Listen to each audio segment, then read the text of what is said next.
But she seemed pleasant enough to us, made us relaxed. Once, and then she said, did you start it all? And I said, no, they started it all. I was the last to join. But it was good, she put us at our ease. The only thing she said to me was, how long have you been together? And I said, many years. To which Ringo quipped, 40 years. We've been together now. The Beatles' contrasting and constantly evolving relationship with Queen Elizabeth II would last throughout her entire reign.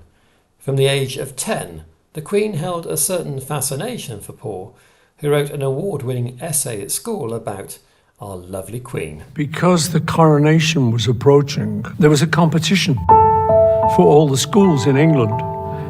You had to write an essay on the monarchy, and I liked that idea. Adding to the complexity of the Beatles' feelings towards the Queen was a schoolboy crush that Paul and George had on the young Princess Elizabeth. This thing people now, the generation now, can't understand is that guys my age, we were 14, very formative teenage years, and the Queen was sort of 24 or something. So to us, she was a babe. So we were like, whoa. There was a certain lustfulness in us teenagers. So we grew up loving the Queen for various reasons. I mean, now, I'd be lucky enough to meet her. I just think she's a great woman. The 60s saw a more questioning and permissive society in Britain. Some of the respect hitherto granted to the royal family gave way to more cynical and even Republican sentiments towards them. You hear so much about people who turn it down. And they sort of, no, I wouldn't accept that. I don't believe in a monarchy and all that. And they're taking a stance. And someone said there's a certain cachet to turning it down, So I was aware of all of that. And growing up, I'd always thought, would I, wouldn't I, if it ever came to that. But in thinking about it, I thought, you know what, it's a huge honour. It's like being at school and you get the art prize or something. It's a huge honour. The Beatles' first brush with royalty came during the Royal Command performance on the 4th of November 1963, in the presence of the Queen Mother and Princess Margaret. Future self-styled working-class hero John couldn't resist making a quip with a keen sense of social commentary. For our last number, I'd like to ask your help. Would the people in the cheaper seats clap your hands? And the rest of you, if you just rattle your jewellery. 2 years later, the boys would be at Buckingham Palace to be honoured with their MBEs.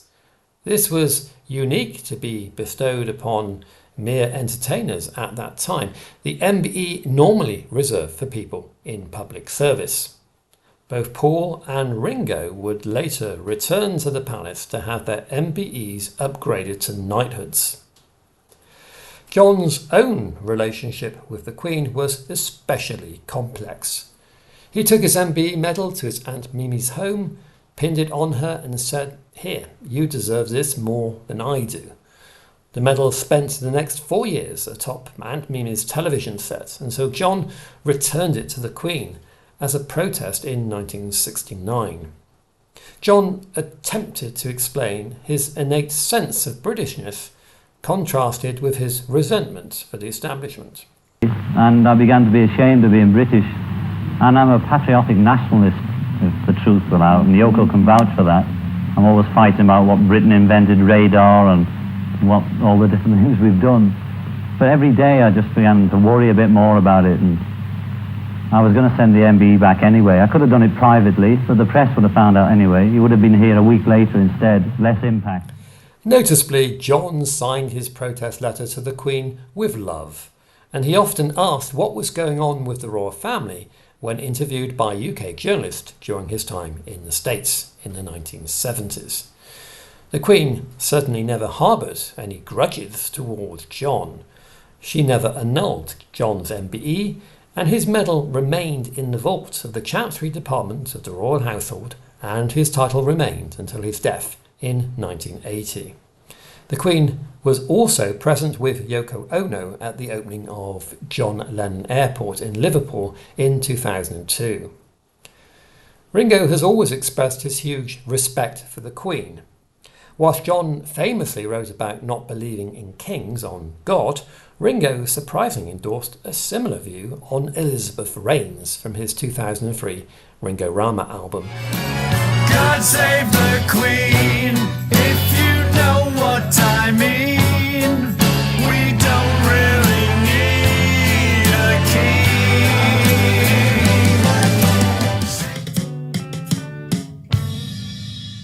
Well, there goes me knighthood. This would not stop Ringo from receiving his own knighthood in 2018.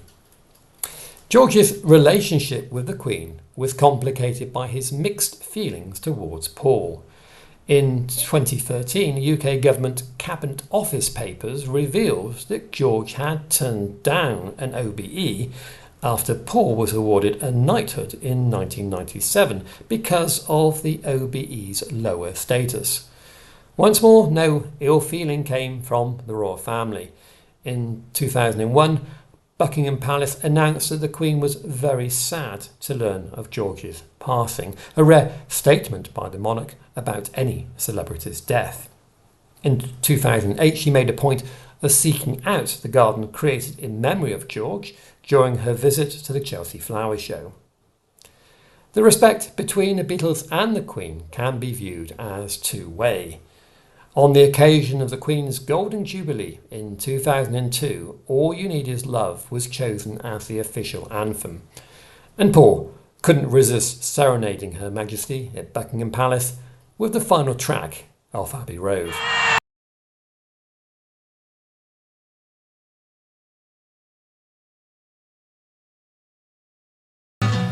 In 2012, on the eve of the Queen's Diamond Jubilee, Paul McCartney described the Queen as the rock and roll Queen. He also modestly commented on how the Beatles would come to be seen as the great products of Britain's second Elizabethan age, in much the same way as, say, William Shakespeare was for the first. Spotlight.